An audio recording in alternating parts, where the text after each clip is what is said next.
ईवा के piggy bank में मैं डालूंगी हर दिन पिछले दिन से 5 रुपए ज्यादा पूरे 1 महीने तक। तो क्या आप बता सकते हो कि 30 दिन के बाद कितने पैसे होंगे ईवा के पिगी बैंक में? 7वें दिन पे ईवा के पिगी बैंक में होंगे कितने पैसे?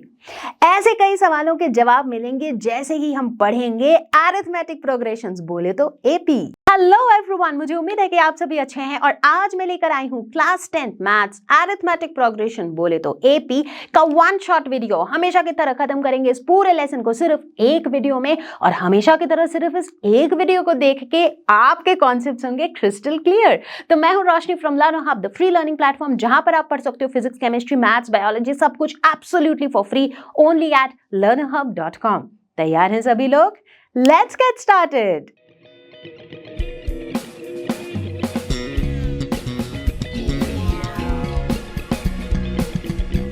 सुनैना की लगी है नई जॉब और उसकी सैलरी है 10,000 रुपए महीने। हर साल उसकी सैलरी बढ़ती है 5,000 रुपए, यानी कि पहले साल उसकी सैलरी है 10,000, उसके अगले साल 15,000, उसके अगले साल 20,000, उसके अगले साल 25,000 एंड सो ऑन। तो क्या आप मुझे बता सकोगे कि 5 साल के बाद सुनैना की सैलरी कितनी होगी? तो चाहे हम सुनैना की सैलरी की बात करें या फिर गुड़िया के पिगी बैंक की, दोनों ही केस में हमें दिख रहे हैं एक list of numbers in a specific pattern. मतलब कुछ ऐसे नंबर्स जो एक पैटर्न को फॉलो करते चले जा रहे हैं। एग्जाम्पल के तौर पे सुनैना की सैलरी का नंबर एक बार फिर से देखते हैं। पहला था 10,000, फिर हुआ 15,000, फिर 20,000, फिर 25,000, फिर 30,000। तो बेसिकली क्या है, एक सेट ऑफ नंबर्स, एक लिस्ट ऑफ नंबर्स है और हर दो नंबर के बीच का डिफरेंस है कितना? 5,000, 5,000 एग्जैक्टली। ठीक उसी तरीके से अगर हम गुड़िया के पिगी बैंक की बात करें तो वहां पर हमारा नंबर का पैटर्न कैसा था? पहले था 5, अगले दिन हमने 5 ज्यादा डाले थे, यानी कि 5 + 5 दैट इज 10। उसके अगले दिन हम 5 रुपए और ज्यादा डालने वाले हैं, यानी कि 10 + 5 15। उसके अगले दिन 5 रुपए और, यानी कि 15 + 5 20 एग्जैक्टली। तो हमारा लिस्ट ऑफ नंबर्स कैसा है? 5, 10, 15, 20, 25, 30। तो एक लिस्ट ऑफ नंबर्स है जो कि एक स्पेसिफिक पैटर्न बोले तो हर एक नंबर को हम कैसे पा रहे हैं? पिछले नंबर में 5 ऐड करके, राइट। पहला नंबर एक्सेप्शन है, पहला नंबर में हमने 5 से शुरुआत करी। अब उसके बाद देखो क्या हो रहा है, हर नंबर पे हम +5 +5 +5 करते चले जा रहे हैं और इस सेट पैटर्न से हमें ये लिस्ट ऑफ नंबर्स मिल रहे हैं। एंड मेरे प्यारे बच्चों, इसी को हम कहते हैं अरिथमेटिक प्रोग्रेशन, बोले तो एपी। एपी क्या होता है? एक लिस्ट ऑफ नंबर होता है जहां पर हर एक नंबर को हम उसके पिछले नंबर में कुछ ऐड करके पाते हैं, राइट। और ये जो कुछ ऐड हम करते हैं वही सेम चीज हम हर नंबर के बाद ऐड करते हैं। मतलब जो हमारा लिस्ट ऑफ नंबर होगा उसमें किसी भी दो कंसेक्यूटिव नंबर का डिफरेंस हमेशा सेम होगा। एग्जैक्टली। फिर से देखो गुड़िया के पिगी बैंक के नंबर्स 5, 10, 15, 20, 25, 30। कोई भी दो कंसेक्यूटिव नंबर ले लो, 5 और 10 ले लो, दोनों का डिफरेंस 5। 10 और 15 ले लो, दोनों का डिफरेंस 5। 15 और 20 ले लो, दोनों का डिफरेंस 5। कोई भी दो कंसेक्यूटिव, एक के बाद एक आने वाले कोई भी दो नंबर ले लो, उनके बीच का डिफरेंस जो है वो कांस्टेंट होगा। ठीक है। तो इस तरह के एक लिस्ट ऑफ नंबर को हम क्या कहते हैं? इसे हम कहते हैं एपी, यानी कि अरिथमेटिक प्रोग्रेशन। ठीक है। अब ये जो हर एक इंडिविजुअल नंबर है उनको हम कहते हैं टर्म्स ऑफ एन एपी। ठीक है। तो ये 5 एक टर्म है, 10 एक टर्म है, 15 एक टर्म है। ठीक है। तो आप बोल सकते हो 5 जो है वो फर्स्ट टर्म है इस एपी का, 10 सेकेंड टर्म है, 15 थर्ड टर्म है एंड सो ऑन। तो ये सारे टर्म्स हैं और ये जो कांस्टेंट जो डिफरेंस है ना, डिफरेंस कितना है हर दो टर्म के बीच में? 5। और ये डिफरेंस कांस्टेंट है हर दो कंसेक्यूटिव टर्म के बीच में। तो इस डिफरेंस को हम कहते हैं कॉमन डिफरेंस। ठीक है। तो ये टर्मिनोलॉजीज हैं, ये टर्म्स आपको याद रखने पड़ेंगे एपी के। तो एपी के हर एक नंबर को हम कहते हैं टर्म, और हर दो कंसेक्यूटिव टर्म के बीच का जो डिफरेंस होता है उसको हम क्या कहते हैं? Common difference. एग्जैक्टली। अब ये जो कॉमन डिफरेंस है ये कोई पॉजिटिव नंबर हो सकता है, ये कोई नेगेटिव नंबर भी हो सकता है, और ये जीरो भी हो सकता है। एग्जैक्टली, जीरो भी हो सकता है। हाँ, जीरो भी हो सकता है। कैसा? यानी कि अगर मेरे पास एक ऐसा लिस्ट ऑफ नंबर हो, जैसे कि 2, क्या ये एपी है? बताओ बताओ बताओ, जल्दी बताओ। बिल्कुल एपी है। क्यों? क्योंकि यहाँ पर एक लिस्ट ऑफ नंबर है जिसका एक स्पेसिफिक पैटर्न है। हर दो कंसेक्यूटिव नंबर के बीच का डिफरेंस कितना है?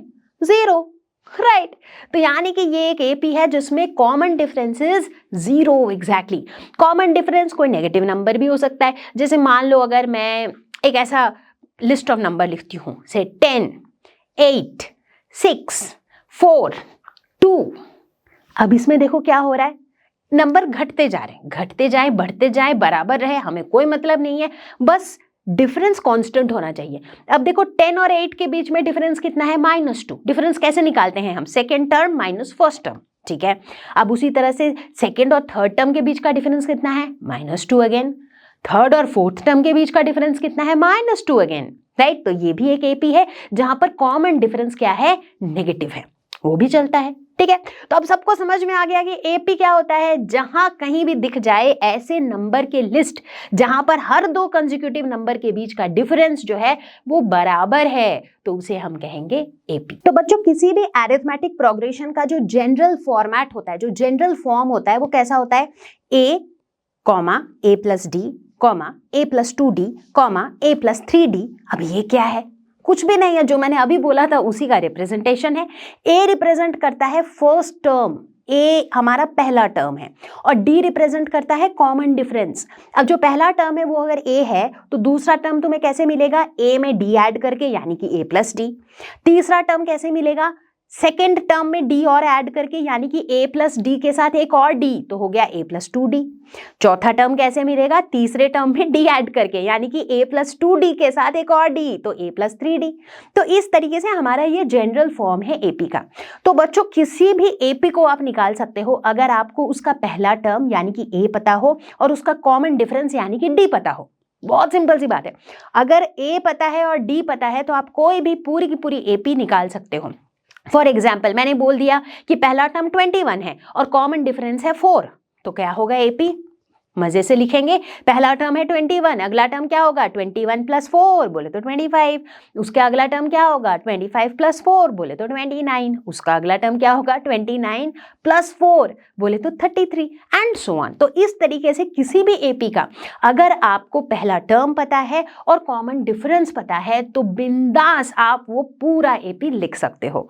अब इस एपी के अंदर भी एक होता है फाइनाइट एपी, दूसरा होता है इनफाइनाइट एपी। नाम से आपने गेस कर ही लिया होगा कि ये क्या है। फाइनाइट एपी मतलब एक ऐसा एपी जिसमें एक फिक्स्ड नंबर ऑफ टर्म्स हैं, राइट। मतलब उस एपी का हमको पहला टर्म भी पता है और आखिरी टर्म भी पता है, तो उसको हम कहते हैं फाइनाइट एपी। मतलब यूं समझ लो कि उस एपी का एक फाइनाइट लेंथ है, एक फिक्स्ड लेंथ है, ठीक है। मतलब उसमें एक फिक्स्ड नंबर ऑफ टर्म्स है। जैसे मान लो 1 2 3 4 5 6 7 8 9 10, कि ये क्या फाइनाइट एपी है? बिल्कुल, क्योंकि इसमें हमें दिख रहा है कि टोटल 10 टर्म्स हैं इसमें। पहला टर्म 1 है, आखिरी टर्म 10 है, और इसका कॉमन डिफरेंस कितना है? 1 ऑफ कोर्स, क्योंकि हर दो कंसेक्यूटिव टर्म के बीच का डिफरेंस है 1, ठीक है। जैसे कि 2 4 6 8, ये क्या है? Finite AP. इस वाले एपी में हमारे पास exactly fixed number of 4 terms हैं, ठीक है। दूसरी तरफ इनफाइनाइट एपी मतलब जिनमें इनफाइनाइट नंबर ऑफ टर्म्स हैं, अनगिनत टर्म्स हैं जिनमें, जैसे कि 1 2 3 4 5 6 7 8 9 10 11 12 13 14 15 16, और ये चलता ही चला जा रहा है, चलता ही चला जा रहा है अप टू इन्फिनिटी। कहां तक जा रहा है भगवान जाने, है ना। तो लास्ट में देखो डॉट डॉट डॉट डाल के छोड़ दिया गया है, यानी कि ये बस कंटिन्यू होता जा रहा है। तो दिस इज इनफाइनाइट एपी। इसका लास्ट टर्म अपने को नहीं पता है कि ये कहां तक जा रहा है, ये इन्फिनिटी तक जा रहा है। सिमिलरली 2 4 6 8 के बाद अगर डॉट डॉट डॉट लगा दिया, इसका मतलब है ये हो गया इनफाइनाइट एपी, जिसका लास्ट टर्म 8 नहीं है, ये चलता चला जा रहा है, ठीक है। So that is infinite AP, ठीक है। तो आई थिंक विद दिस हमको ये आइडिया लग गया है कि एपी क्या होता है, एंड आई थिंक इतनी सी नॉलेज के साथ ही हम थोड़े क्वेश्चन सॉल्व करना शुरू कर देंगे, क्योंकि मैथ्स है भाई, खाली कहानी सुनते रहने से तो कुछ काम आने वाला है नहीं, साथ साथ क्वेश्चंस को भी तो सॉल्व करना पड़ेगा, है कि नहीं। तो इसीलिए फटाफट से, जैसे मैं बता रही हूँ at the same instant of time, फटाफट से कॉपी पेन लेके रेडी हो जाओ, और मेरे लेक्चर को सिर्फ देखना नहीं है, सिर्फ सुनना नहीं है, मेरे साथ साथ क्वेश्चन को सॉल्व भी करना है, ठीक है। तो कितने बच्चे हैं यहाँ पर जिनको ऐसा लग रहा था इस वीडियो को देखने से पहले कि एक ही वीडियो देख के पूरा पूरा एपी हो पाएगा क्या खत्म? सारे क्वेश्चन सॉल्व कर पाएंगे क्या? बुक में टोटल 3 एक्सरसाइजेस हैं, होंगे क्या मेरे से? जितनों को भी लग रहा था सबको बता दूं कि ये पूरी वीडियो मेरे साथ देखो, उसके बाद आप खुद देखोगे ट्रांसफॉर्मेशन, आप खुद से क्वेश्चन सॉल्व कर पाओगे। ठीक है, तो तैयार हो मेरे साथ ये पूरा एपी खत्म करने के लिए? अगर तैयार हो तो फटाफट से अभी के अभी पेन पेपर लेके रेडी हो जाओ और अभी के अभी इस वीडियो के कमेंट सेक्शन में लिखो आई कैन, आई विल। आज खत्म करेंगे हम एपी सारे के सारे क्वेश्चन सॉल्व करके। ठीक है, तो चलो आगे बढ़ते हैं। तो चलो देखते हैं पहला सवाल। पहला सवाल है तो ऑब्वियसली बहुत आसान सा सवाल है, क्योंकि धीरे धीरे सिंपल से डिफिकल्ट क्वेश्चंस की तरफ जाएंगे हम लोग। तो पहला सवाल क्या कह रहा है? फोटो देख के कुछ तो अंदाजा लगा लिया होगा कि भाई ये टैक्सी ड्राइवर की बात हो रही है। The taxi fare after each kilometer when the fare is ₹15 for the first kilometer। ध्यान देना है बच्चों, 15 रुपीज पहले किलोमीटर के लिए 15 रुपीज है, उसके बाद for every additional kilometer it is 8 rupees. ठीक है, मतलब पहला 1 किलोमीटर 15 रुपए, उसके बाद 1 किलोमीटर और हुआ तो कितना हो जाएगा? +8, फिर +8, फिर +8, ऐसे होता जाएगा फॉर एवरी किलोमीटर। तो यानी कि हमारा जो सीरीज बनेगा, मतलब हमारा जो लिस्ट ऑफ नंबर्स बनेगा वो कैसा होगा? पहले किलोमीटर के लिए 15, अगले किलोमीटर के लिए कितना हो जाएगा? 15 + 8, है कि नहीं? उसके बाद क्या हो जाएगा? 15 + 8 + 8, है ना? उसके बाद कितना हो जाएगा? 15 + 8 + 8 + 8 एंड सो ऑन। ऐसे जैसे जैसे आपका किलोमीटर बढ़ता जाएगा वैसे वैसे आपका मीटर भी बढ़ता चला जाएगा। अब बच्चों इसको देख के आप ये बताओ कि क्या ये एपी है? क्वेश्चन पूछ रहा है इज इट एपी और नॉट? क्या ये एपी है? जाहिर सी बात है, यहाँ पे हो क्या रहा है? इसको थोड़ा और अगर सिंप्लीफाइड लिखो, देखो 15 है, उसके बाद हमने क्या किया? 15 के साथ 8 ऐड कर दिया। उसके बाद हमने क्या किया? 15 + 8 जो कि हमारा सेकेंड टर्म था, उसके साथ 8 और ऐड कर दिया। उसके बाद हमने क्या किया? 15 + 8 + 8 जो कि हमारा थर्ड टर्म था, उसके साथ हमने 8 ऐड कर दिया। बेसिकली हर एक टर्म से दूसरे टर्म जाने के लिए हम 8 ऐड करते चले जा रहे हैं, यानी कि यहाँ पर एक कॉमन डिफरेंस है, और वो कॉमन डिफरेंस है कितना? 8। यानी कि ये एक एपी है। Yes, this is an AP. और इस एपी का पहला टर्म यानी कि ए कितना है? 15, और इसका कॉमन डिफरेंस यानी कि डी कितना है? 8। बस इतनी सी बात थी। तो प्यारे बच्चों अब देखेंगे हम हमारा दूसरा सवाल। दूसरा सवाल कह रहा है the cost of digging a well after every metre of digging when it cost ₹150 for the first metre. ठीक है, मतलब हम कुआं खोद रहे हैं, तो जब हम खोदते हैं ऑब्वियसली उसके भी पैसे तो लगते हैं। तो पहले मीटर 1 मीटर के लिए, पहले 1 मीटर के लिए 150 रुपीज कॉस्ट है and rises by ₹50 for each subsequent metre. पहले 1 मीटर के लिए 150 है, उसके बाद हर एक मीटर के लिए 50 रुपीज बढ़ता चला जाएगा। ठीक है, तो यानी कि मेरा सीक्वेंस कैसा बनेगा नंबर का? पहला नंबर तो हो गया 150 पहले 1 मीटर के लिए, उसके बाद वाला नंबर क्या होगा? 150 + 50, उसके बाद वाला नंबर क्या होगा? 150 + 50 + 50, है ना? एंड सो ऑन, ऐसे चलता चला जाएगा। तो क्या ये एपी है? बिल्कुल है, क्योंकि देखो इसको अगर आप ऐसे भी लिखते हो, लेट्स से 150, ये हो जाएगा 200, ये हो जाएगा 250 एंड सो ऑन। तो यहाँ पे आप क्या देखते हो कि ये हमारा पहला टर्म है ए, और किसी भी दो टर्म के बीच का जो डिफरेंस है यानी कि जो डी है दैट इज 50। करेक्ट? तो यानी कि ये क्या है? ये एक एपी है, बिल्कुल है। तो चलो मेरे प्यारे बच्चों अब देखते हैं क्वेश्चन नंबर 3। ये कह रहा है कि right AP for given value of A and D. A क्या होता है? फर्स्ट टर्म, डी क्या होता है? Common difference. ठीक है, तो इसी को ले लेते हैं। ए है -2, मतलब पहला टर्म तो लिख दो चुपचाप -2, कॉमा भी लगा देते हैं। सेकेंड टर्म क्या होगा? जो पहला टर्म है प्लस डी। अब डी यहाँ पे है 0, अब -2 + 0 बोले तो -2, अब इसके साथ भी 0 ऐड होगा तो -2, इसके साथ भी 0 ऐड होगा तो -2, तो ये बन जाएगा हमारा एपी। इतना ही करना था, बस इतना ही करना था। शुरुआत में बिल्कुल आसान आसान सी चीजें करेंगे, जब थोड़ा सा होल्ड आ जाएगा, थोड़ा प्रैक्टिस हो जाएगी थोड़ी सी, तब करेंगे अच्छे वाले क्वेश्चंस। ठीक है, अब अगला देखो, ए की वैल्यू है -1, यानी कि पहला टर्म तो -1 है भाई, उसको पहले ही लिख लो। अब कॉमन डिफरेंस है हाफ, यानी कि -1 के साथ आप हाफ ऐड करो तो आपको सेकेंड टर्म मिलेगा। तो -1 प्लस हाफ ये हो जाएगा हमारा सेकेंड टर्म। ठीक है, तो चलो सेकेंड टर्म को अगर आप लिखते हो तो ये हो जाएगा -1/2।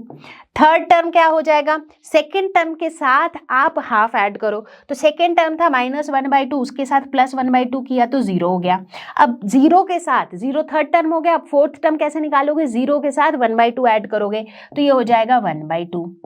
अब फिफ्थ टर्म कैसे निकालोगे, 1/2 के साथ 1/2 और ऐड करोगे तो हो जाएगा 1। तो इस तरीके से जो है ये एपी बनता चला जाएगा। तो ये हो जाएगा हमारा एपी। ये तो बहुत आसान था, क्यों बच्चों? तो चलो बच्चों देखते हैं क्वेश्चन नंबर 4। यहाँ पे कहा गया है right the first term and the common difference. मतलब यहाँ पर एग्जैक्टली उल्टा है। मतलब यहाँ पर एपी दिया हुआ है, इस एपी को देखते हुए हमें पहला टर्म ए बताना है और कॉमन डिफरेंस डी बताना है। बहुत ही आसान सवाल। तो पहला टर्म तो भाई साफ साफ दिख ही रहा है, कुछ करना ही नहीं है। पहला टर्म हो गया 3। और यहाँ पे कॉमन डिफरेंस कैसे निकालते हैं हम लोग, कॉमन डिफरेंस बच्चों कभी भी निकालोगे तो second term minus first term ऐसे निकालते हैं। अब यहाँ पे देखो सेकेंड टर्म क्या है 1 माइनस फर्स्ट टर्म, बोले तो कितना हो गया -2। तो ये हो जाएगा कॉमन डिफरेंस और ये हो गया पहला टर्म। उसी तरह यहाँ पे देखते हैं पहला टर्म तो भाई साफ साफ इधर दिख ही जा रहा है, पहला टर्म है 0.6 और कॉमन डिफरेंस हो जाएगा 1.7 माइनस 0.6, मतलब second term minus first term, तो ये हो गया 1.1। तो ये हो गया कॉमन डिफरेंस और ये हो गया फर्स्ट टर्म।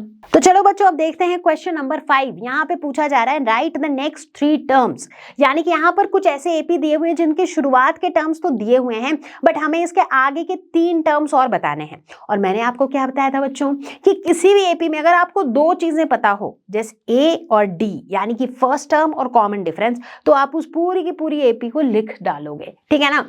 अब देखो फर्स्ट टर्म तो इन सब में दिख ही रहा है, ए की वैल्यू सब में हमें साफ साफ दिख रहा है। तो मेन चैलेंज क्या है, डी निकालना यानी कि कॉमन डिफरेंस। ठीक है, तो चलो सबसे पहले एपी की बात करते हैं। तो यहाँ पर हम क्या करते हैं, कॉमन डिफरेंस निकालते हैं। कॉमन डिफरेंस कैसे निकालते हैं, second term minus first term. तो यहाँ पे सेकेंड टर्म है 5/2 और माइनस फर्स्ट टर्म, तो ये कितना हो गया, ये हो गया हमारा 1/2। ठीक है, जस्ट टू वेरीफाई कि भाई ये एपी है भी ना, है भी कि नहीं, ये भी देखना जरूरी है। तो इसीलिए आप क्या करो वेरीफाई करने के लिए कि भाई कॉमन डिफरेंस जो है ना third term minus second term भी करके देख लो। यानी कि 3 माइनस 5/2 अगर आप करते हो तो भी आपको 1/2 ही मिल रहा है, यानी कि कांस्टेंट कॉमन डिफरेंस है भाई, इसमें तो कोई टेंशन नहीं है, ये एपी ही है। अगर ये एपी है, कॉमन डिफरेंस पता है, तो इस टर्म के बाद 3 टर्म्स और लिखने हैं हमें। तो ये first term, second term, third term, fourth term, यानी कि हमको फिफ्थ टर्म लिखना है, हमको सिक्स्थ टर्म लिखना है और हमें सेवेंथ टर्म लिखना है। ठीक है, इतना ही करना है। फिफ्थ टर्म कैसे निकालेंगे, जो फोर्थ टर्म है उसके साथ में हाफ और ऐड कर देंगे तो कितना हो जाएगा, ये हो जाएगा 4। उसी तरह से अगला कैसे निकालेंगे, 4 के साथ में हाफ और ऐड कर देंगे तो ये हो जाएगा 9/2। उसका अगला कैसे निकालेंगे, 9/2 के साथ में 1/2 और ऐड कर देंगे तो ये हो जाएगा 5। तो अगले 3 टर्म्स हो जाएंगे 4, 9/2 और 5। तो इस तरीके से निकल गया हमारे नेक्स्ट 3 टर्म्स, है कि नहीं।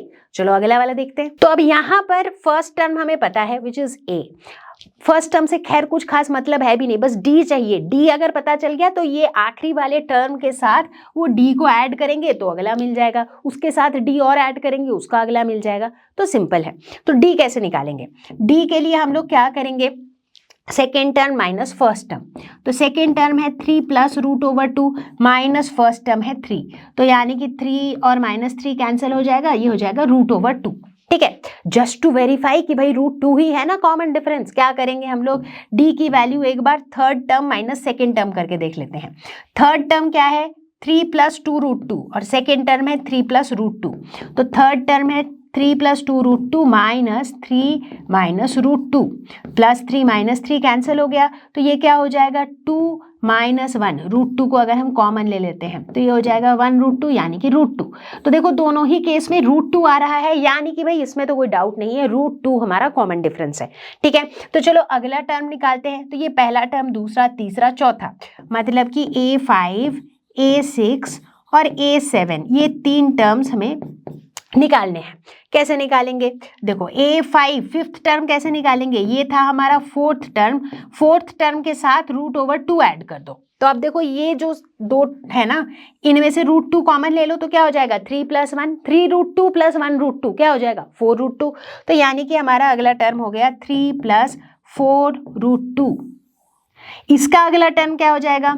3 + 4√2 के साथ ऐड कर देंगे एक और √2, तो यानी कि हो जाएगा 3 + 5√2। इसका अगला टर्म क्या हो जाएगा? 3 + 5√2 के साथ ऐड कर देंगे एक और √2, यानी कि 3 + 6√2। तो हो रहा है ना, ये तो बच्चों वाले सवाल हैं बिल्कुल, है ना, बहुत ही आसान। लेकिन आसान करते करते बेसिक को बनाएंगे मजबूत। अब देखो तीसरा फोकस हटाना नहीं है बच्चों, क्योंकि आपको पता नहीं कब क्वेश्चन आपको घुमा दे, है ना। बड़े ध्यान से देखेंगे अब हम लोग इस तीसरे क्वेश्चन को। तीसरे क्वेश्चन में बच्चों हमारा टारगेट अभी भी क्या है? हमको पहले डी निकालना है, राइट, कॉमन डिफरेंस कैसे निकालते हैं? Second term minus first term, तो √6 - √3। अब मैम इसको थोड़ा सिंप्लीफाई करना पड़ेगा, बिल्कुल करो। √6 को क्या लिख सकते हो? √3 × √2, और इधर तो √3 ही है, तो अब √3 को अगर कॉमन ले लिया तो अंदर बचेगा √2 - 1। ठीक है, तो मेरे हिसाब से ये कॉमन डिफरेंस होना चाहिए, लेकिन हमको वेरीफाई करना जरूरी है कि भाई हर दो टर्म के बीच में यही है कि नहीं कॉमन डिफरेंस। तो वेरिफिकेशन के लिए हमने क्या किया? Third term minus second term किया, यानी कि √9 - √6। अब √9 क्या होगा? 3 हो जाएगा, है ना, ठीक है। और √6 क्या हो जाएगा? √3 × √2। ठीक है, अब देखो इस 3 को हम क्या लिख सकते हैं? 3 को हम √3 × √3 भी तो लिख सकते हैं, बिल्कुल लिख सकते हैं। तो अगर √3 को कॉमन लिया तो अंदर क्या बचेगा? √3 - √2। अरे यहाँ तो हो गया गड़बड़। क्या गड़बड़ हुई यहाँ पे? बड़े ध्यान से देखो बच्चों, यहाँ पर हो गई है एक गड़बड़। ये जो डी पहले और दूसरे टर्म के बीच का डिफरेंस निकला था √3 × √2 - 1, लेकिन दूसरे और तीसरे टर्म के बीच का डिफरेंस निकल गया कुछ और, यानी कि √3 × √3 - √2। अगर कॉमन डिफरेंस ही सेम नहीं है, इसका क्या मतलब है कि ये जो गिवन जो सीक्वेंस है ना, ये एपी है ही नहीं, क्योंकि इनके पास कॉमन डिफरेंस है ही नहीं। दोनों टर्म्स, पहले दूसरे टर्म के बीच का डिफरेंस और दूसरे तीसरे टर्म के बीच का डिफरेंस सेम ही नहीं है, यानी कि ये एपी है ही नहीं। जब ये एपी है ही नहीं तो हम इसके आगे के टर्म्स निकाल ही नहीं ले सकते, क्योंकि यहाँ पर कोई कॉमन डिफरेंस डी की वैल्यू है ही नहीं। ये तो बहुत आसान था, क्यों बच्चों? तो चलो भाई, थोड़ी बहुत अच्छी खासी कसरत हो गई, अच्छी खासी प्रैक्टिस हो गई हमारी एपी के बेसिक सवालों का। ठीक है, अब आते हैं हम हमारे अगले टॉपिक पे, which is the nth term of an AP. nth term बोले तो क्या, nth टर्म क्यों, है ना, यही सब सवाल आ रहे होंगे दिमाग में। तो क्या आपको सुनैना की कहानी याद है, जहां पर हम कह रहे थे कि सुनैना की नई जॉब लगी थी, उसकी शुरुआत की पहले साल की सैलरी थी 10,000 रुपीज पर मंथ, और हर साल उसकी सैलरी 5,000 रुपए बढ़ रही थी, तो 10,000, 15,000, 20,000 एंड सो ऑन। ठीक है, अब अगर मैं आपसे पूछूं कि आप मुझे ये बताओ कि 5वें साल सुनैना की सैलरी कितनी होगी? आप बोलोगे मैम ये तो बहुत आसान है, पहले साल की सैलरी बता रहा है फर्स्ट टर्म, यानी कि 5वें साल की सैलरी बताएगा फिफ्थ टर्म। तो पहला टर्म है हमारा 10,000, उसमें 5,000 ऐड किया तो 15,000, उसमें 5,000 ऐड किया तो 20,000, फिर 25,000, फिर 30,000, यानी कि 5वें साल उनकी सैलरी होगी 30,000। Very very easy.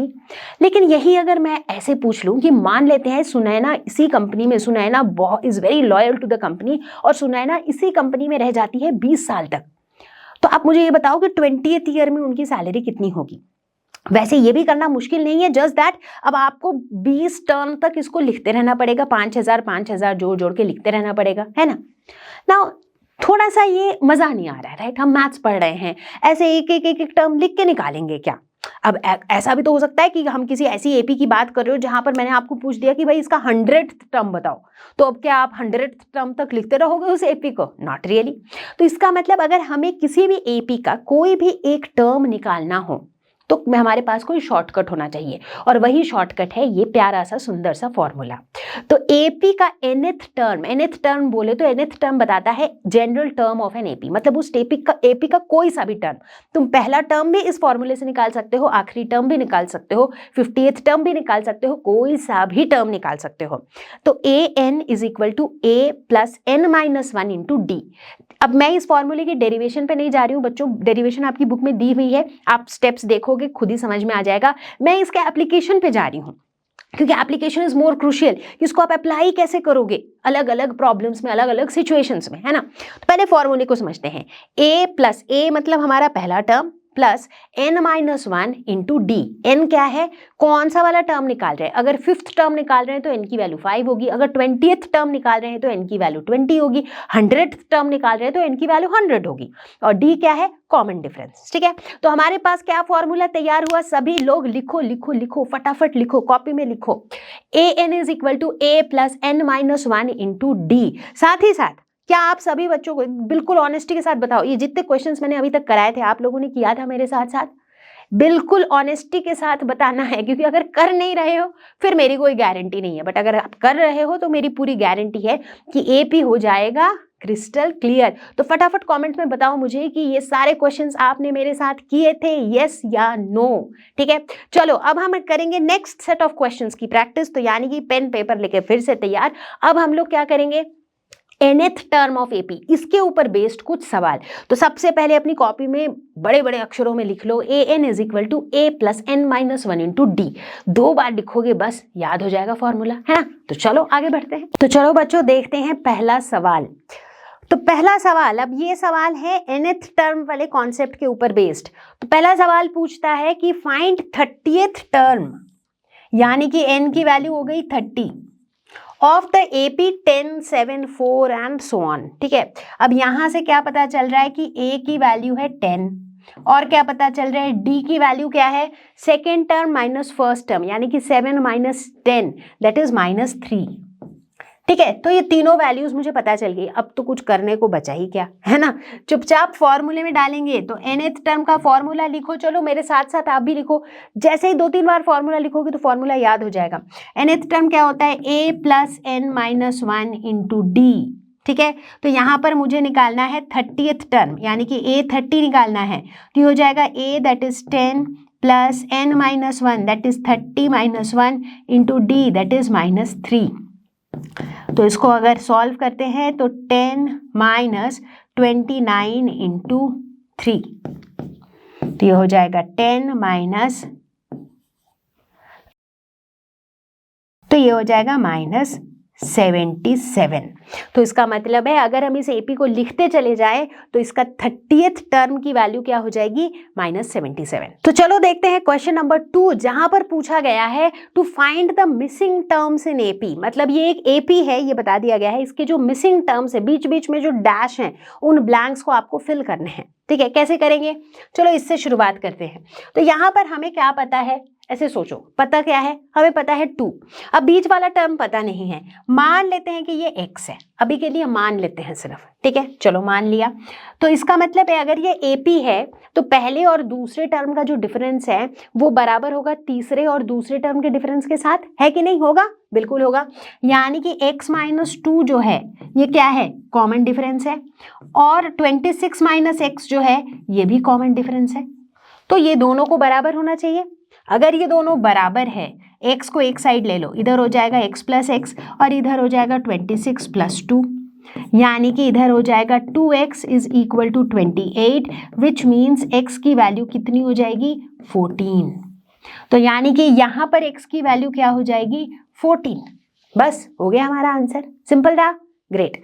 अब देखते हैं अगले वाले क्वेश्चन को। यहाँ पर 2 गैप हैं और 2 नंबर दिए हुए हैं इस एपी के। ठीक है, तो चलो यहाँ पर भी एज्यूम कर लेते हैं कि ये x है और ये y है, ऐसा मान लेते हैं, मान ही सकते हैं। ठीक है, अब यहाँ पर भी जो कॉमन डिफरेंस है, जो d की वैल्यू है, वो हम 13 माइनस एक्स भी लिख सकते हैं, मतलब second term minus first term. ठीक है, इसको हम third term minus second term भी लिख सकते हैं, यानी कि y माइनस 13 भी लिख सकते हैं, और इसको हम fourth term minus third term भी तो लिख सकते हैं भाई, बिल्कुल लिख सकते हैं। तो लिखो ना, किसने मना किया है, 3 माइनस वाई भी लिख सकते हैं। तो यानी कि ये तीनों चीजें बराबर होनी चाहिए, 13 minus X should be equal to Y minus 13 should be equal to 3 minus Y. ठीक है, अब मुझे y और x की वैल्यू चाहिए। तो सबसे पहले एक ऐसा इक्वेशन लेते हैं जिसमें एक ही वेरिएबल हो। तो यानी कि हम सिर्फ इस वाले पोर्शन पे पहले फोकस करते हैं। इस वाले पोर्शन पे फोकस करेंगे तो y की वैल्यू निकल आएगी। ठीक है, अब y को इधर मूव कर लो तो ये हो जाएगा 2y 13 को इधर मूव कर लो तो 3 + 13 हो जाएगा 16। तो यहाँ से y की वैल्यू कितनी निकल गई? 8। तो y की वैल्यू तो हमने निकाल ली। अब जब y की वैल्यू निकल गई तो x की वैल्यू आराम से निकल जाएगी। कैसे निकलेगी? अब हम लोग फोकस करेंगे इस रिलेशन पे, 13 - x = y - 13। तो इस पे अगर हम फोकस करते हैं तो 13 - x = y - 13। y की वैल्यू तो अब पता है, 8 - 13 तो कितना हो गया? -5। तो यानी कि x की वैल्यू कितनी हो जाएगी? x को अगर इधर ले जाते हैं तो ये क्या हो जाएगा? 13 + 5 यानी कि 18। तो x की वैल्यू हो गई 18। तो यानी कि यहाँ पर x की वैल्यू हो जाएगी 18 और ये y की वैल्यू हो जाएगी 8। तो इस तरीके से हमारा ये जो AP है इसके मिसिंग टर्म्स हमें मिल जाएंगे। तो चलो बच्चों अब देखते हैं हम हमारा तीसरा सवाल, क्वेश्चन नंबर 3, जहां पे पूछा गया है which term of the AP is 78। यानी कि हमारे पास ये एक AP दिया हुआ है और पूछा जा रहा है कि इस AP का कौन सा वाला टर्म होगा 78। थोड़ा सा क्वेश्चन को घुमाया गया है, मतलब जो दिया हुआ है वो क्या है? nth term. 78 कोई एक nth टर्म है, बट हमें बस n की वैल्यू पता नहीं है।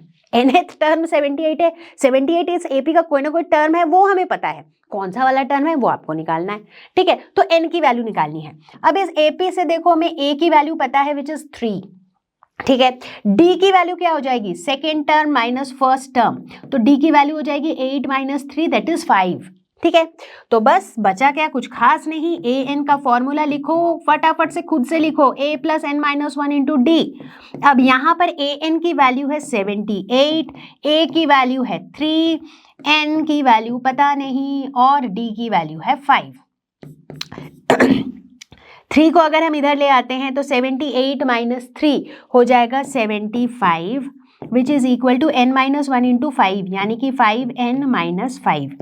5n एक तरफ रख देते हैं तो दूसरे तरफ आ जाएगा 75 + 5 विच इज 80। तो यहाँ पर n की वैल्यू हो जाएगी 80 / 5, सो दिस इज 16। तो यानी कि n की वैल्यू क्या हो गई? 16। इसका मतलब क्या हुआ? ये जो 78 है, ये 78 कौन सा वाला टर्म है? It is the 16th term of this AP। तो चलो मेरे प्यारे बच्चों देखते हैं क्वेश्चन नंबर 4। और क्वेश्चन नंबर 4 में कहा जा रहा है find the number of terms in the AP। यहाँ पर एक AP दिया हुआ है और हमें पूछा जा रहा है कि भाई तुम बताओ कि इस AP में कितने टर्म्स होंगे। एक बात तो साफ साफ पता चल रही है इस AP को देखकर कि ये एक फाइनाइट AP है। एग्जैक्टली पहला टर्म पता है, आखिरी टर्म भी पता है, तो ये एक फाइनाइट AP है, एक में फिक्स्ड नंबर ऑफ टर्म्स है, बट कितने वही तो निकालना है। यानी कि यहाँ पर हमें n की वैल्यू निकालनी है कि इसमें कितने टर्म्स हैं। कैसे निकालेंगे? अब देखेंगे कि क्या क्या चीजें हमको पता है। इस AP को देख के हम बता सकते हैं कि यहाँ पर a की वैल्यू कितनी है? 7, पहला टर्म 7 है। यहाँ पर हम d की वैल्यू भी बता सकते हैं, second term minus first term, 13 - 7 यानी कि 6, d की वैल्यू हो गई, ठीक है? और क्या पता है हमें ना ये 205 वैल्यू पता है, मतलब जो यहाँ का लास्ट टर्म है। तो यानी कि ये जो लास्ट टर्म भी है ये भी कोई ना कोई nth टर्म ही तो है। अब आप ऐसे सोचो, अगर इस AP में टोटल 10 टर्म्स होंगे तो 10वां टर्म क्या होगा? 205, क्योंकि ये लास्ट टर्म है। अगर इस AP में 25 टर्म्स होंगे तो 25th टर्म क्या होगा? यही आखिरी वाला टर्म ही होगा। तो इस AP में अगर n टर्म्स होंगे तो nth टर्म क्या है? 205। एग्जैक्टली। तो अभी के लिए हमने बोला कि इसमें n टर्म्स हैं, तो यानी कि ये 205 जो है ये an की वैल्यू है, nth टर्म ये है। तो अब हमारा formula an is equal to a + n - 1 × d। ये फॉर्मूला आई थिंक अब तक में ही रट चुका होगा सभी को।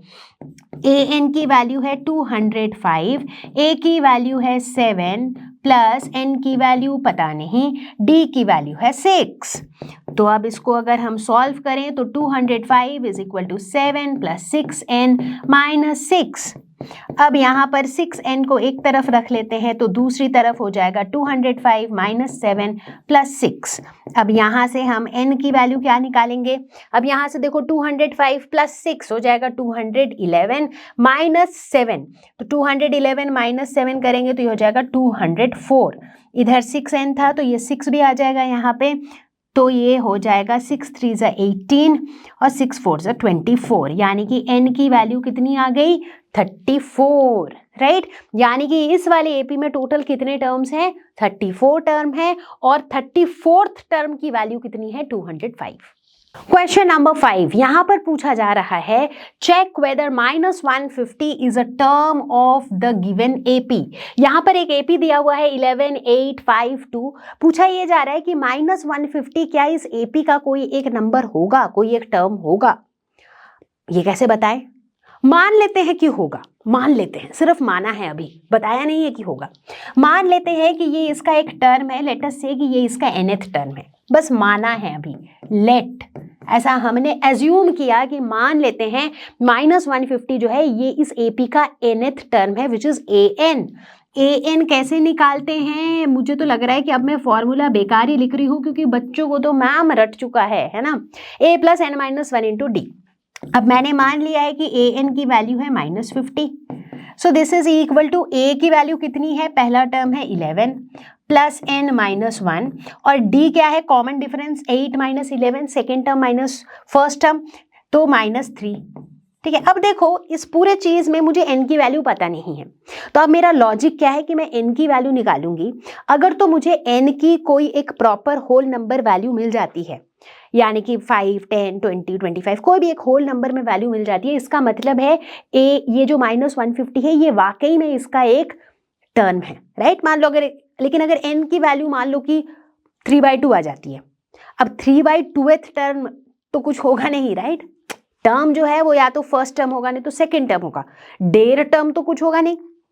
तो बेस्ड ऑन हमें n की क्या वैल्यू मिलती है हम डिसाइड करेंगे कि -150 वाकई में कोई nth टर्म की वैल्यू हो सकती है या नहीं, ये हमारा लॉजिक है। ठीक है, ओके, चलो फिर निकालते हैं n की वैल्यू। तो यहाँ पर हो गया -150 - 11, this is equal to -3n + 3। ठीक है, तो यहाँ पर ये हो गया -161, इधर से ये 3 भी आ गया तो -3, this is equal to -3n। तो यहाँ पर ये हो गया -164 is equal to -3n, minus minus cancel हो गया, तो n की वैल्यू क्या हो जाएगी 164 डिवाइडेड बाई 3, 3 5 ज़ा 15। और उसके बाद देखो क्या हुआ, 3 से कैंसिल हो रहा है क्या, 164/3, 3 5 ज़ा 15 तो हो गया, बट उसके बाद 14 3 से डिविजिबल नहीं है। तो बच्चों इसका जो n की जो वैल्यू आ गई ना, ये 164/3 पे आ करके अटक गई। अब आप खुद ही बताओ कि क्या ये जो गिवन टर्म है ये हमारा 164/3th टर्म हो सकता है क्या? ऐसा तो पॉसिबल ही नहीं है। इसका मतलब -150 जो है is not a term of this AP, right. ये इस एपी का टर्म नहीं है। इनफैक्ट अगर हम इसको डेसिमल फॉर्म में लिखें तो इसकी वैल्यू आती है 54.6। अब आप खुद ही सोचो 54.6th टर्म तो नहीं होगी ना, या तो 54th टर्म होगी नहीं तो 55th टर्म होगी। तो चलो बच्चों देखते हैं क्वेश्चन नंबर 6, जहां पे पूछा गया है how many 3 digit numbers are divisible by 7। अब आप सोच रहे हो कि मैम ये कुछ अलग सा क्वेश्चन आ गया, यहाँ पर तो कोई एपी दिया हुआ नहीं है। एपी आपको बनाना है, कैसे बनाना है देखो, 3 डिजिट नंबर्स डिविजिबल बाय 7, कितने ऐसे 3 डिजिट नंबर्स हैं? तो सबसे पहले बताओ पहला 3 डिजिट नंबर, सबसे छोटा 3 डिजिट नंबर जो 7 से डिविजिबल है, ये क्या होगा? बहुत आसान है निकालना। 7 10 ज़ा 70, 7 11 ज़ा देखो, 7 12 ज़ा देखो, 7 13 ज़ा देखो कितना होता है 91, 7 14 ज़ा देखो कितना होता है 98, यानी कि 7 15 ज़ा जितना होगा वो 3 डिजिट हो जाएगा विच इज़ 105। तो यानी कि सबसे छोटा 3 डिजिट नंबर जो 7 से डिविजिबल है दैट इज 105। ठीक है, अब इसके बाद 105 के बाद डिविजिबल बाय 7 है, मतलब क्या, जैसे 7 1 ज़ा 7, फिर 7 2 ज़ा 14, तो 7 14 21 28 सबके बीच में कितना डिफरेंस होता है? 7 का डिफरेंस होता है। मतलब इन नंबर्स के साथ +7 करते चले जाएंगे तो हमें मिलता जाएगा अगला नंबर। तो जैसे मान लो ये है, तो इसके बाद नंबर आएगा 112, राइट। मतलब इसके साथ मैंने क्या किया, +7 किया। उसी तरह इसके साथ +7 कर देंगे तो हमको मिल जाएगा इसी AP का अगला नंबर जो कि कितना हो जाएगा 119। तो इस तरीके से ये चलता रहेगा। बट यहाँ पर सबसे बड़ा कैच है कि इसका आखिरी नंबर क्या होगा, क्योंकि हमें क्या निकालना है, हाउ मेनी 3 डिजिट नंबर्स, यानी कि इस तरह के कितने नंबर्स होंगे। तो बेसिकली पहला नंबर निकाल लो, आखिरी नंबर निकाल लो, कॉमन डिफरेंस पता ही है, तो फिर हम क्या निकाल लेंगे, n की वैल्यू निकाल लेंगे एग्जैक्टली। बट उससे पहले हमें ये एक्सरसाइज करना पड़ेगा कि कौन सा लार्जेस्ट 3 डिजिट नंबर है जो 7 से डिविजिबल है। ठीक है, तो सबसे पहले चलो ये वाली एक्सरसाइज इधर कोने में करते हैं। ठीक है, भूल जाओ 7 से डिविजिबल, लार्जेस्ट 3 डिजिट नंबर क्या हो जाएगा, 999, क्योंकि इसके बाद तो 1000 चालू हो जाएगा, यानी कि 4 डिजिट नंबर चालू हो जाएगा। अब इसको अगर हम 7 से डिवाइड करते हैं तो क्या होगा, 7 1 ज़ा 7, फिर ये 29 आया, 7 4 ज़ा 28, फिर यहाँ पे एक 1 आ गया रिमाइंडर, ये 9 आया, 7 2 ज़ा 14, तो यहाँ पर क्या आ गया, रिमाइंडर 5 आ गया। तो बच्चों अब यहाँ पर देखो क्या हो रहा है, यहाँ पर जो है हमें मिल गया है रिमाइंडर 5। इसका मतलब क्या हुआ कि 999 जो है ये 7 से डिविजिबल तो नहीं है। अब ये तो डिविजिबल नहीं है, बट कौन सा वाला नंबर है जो 7 से डिविजिबल है, ये कैसे निकालें। देखो बहुत आसान तरीका है, यहाँ से निकालेंगे, एकदम सिस्टमैटिकली बताऊंगी मैं। इससे हमें एक बचपन की पढ़ी हुई चीज हमें पता है कि dividend is equal to divisor, मतलब जिससे हम डिवाइड कर रहे हैं, इनटू कोशेंट प्लस रिमाइंडर। अब ये सब तो पता ही है कि भाई 999 यहाँ पे डिविडेंड है, 7 यहाँ पे डिविजर है क्योंकि 7 से डिवाइड कर रहे हैं, 142 यहाँ पे कोशेंट है और 5 यहाँ पर रिमाइंडर है। ये सब तो पता ही है सबको। तो यानी कि यहाँ पे मैं क्या लिख सकती हूँ, 999 हो गया डिविडेंड, डिविजर हो गया 7, इनटू हो गया क्या, कोशेंट। कोशेंट की वैल्यू से हमको मतलब नहीं है, इसीलिए मैंने उसको क्यू ही रहने दिया, प्लस रिमाइंडर जो कि है वो है 5। ठीक है, मुझे क्या चाहिए, मुझे चाहिए ऐसा नंबर जो 7 से डिविजिबल हो, यानी कि 7 उसका एक फैक्टर हो, है ना। यानी कि अब यहीं से देखो 999 माइनस 5 अगर लिखूं मैं तो ये क्या हो जाता है, 7 इंटू क्यू, यानी कि 999 माइनस 5 विच इज 994, ये क्या है, ये 7 इंटू क्यू है, यानी कि ये 7 से डिविजिबल है। क्यू की वैल्यू चाहे कुछ भी हो, 7 से 994 डिविजिबल है, राइट। इसका मतलब highest 3 digit number, largest 3 digit number जो 7 से डिविजिबल है वो क्या है, 994। हो गया, काम खत्म। तो यानी कि यहाँ पर हमारा नंबर क्या हो जाएगा, आखिरी वाला 994। यहाँ तक कहानी समझ में आई, क्योंकि इस पूरे क्वेश्चन को सॉल्व करने का मेन कैच ही यही था कि भाई एपी लिख डालो। एक बार एपी लिख डाला तो उसके बाद उसमें कितने टर्म्स हैं वो निकालना तो बहुत आसान है। ऐसे क्वेश्चंस तो हमने पहले भी किए हैं, है कि नहीं। तो एक और बार बताती हूँ मैं ये पूरा कॉन्सेप्ट, क्योंकि यही इसका की कॉन्सेप्ट था बच्चों। क्या कॉन्सेप्ट था, हमें बताना था कि कितने 3 डिजिट नंबर्स हैं जो 7 से डिविजिबल होंगे। ठीक है, तो हमने क्या किया, हमने बोला भाई पहला 3 डिजिट नंबर क्या होगा जो 7 से डिविजिबल होगा, वो तो हमने यूं ही निकाल लिया टेबल्स याद करते हुए, विच इज 105। ठीक है, उसके बाद हमें पता है कि उसका अगला अगला हर एक नंबर जो है वो 7 7 7 7 के डिफरेंस पे आएगा।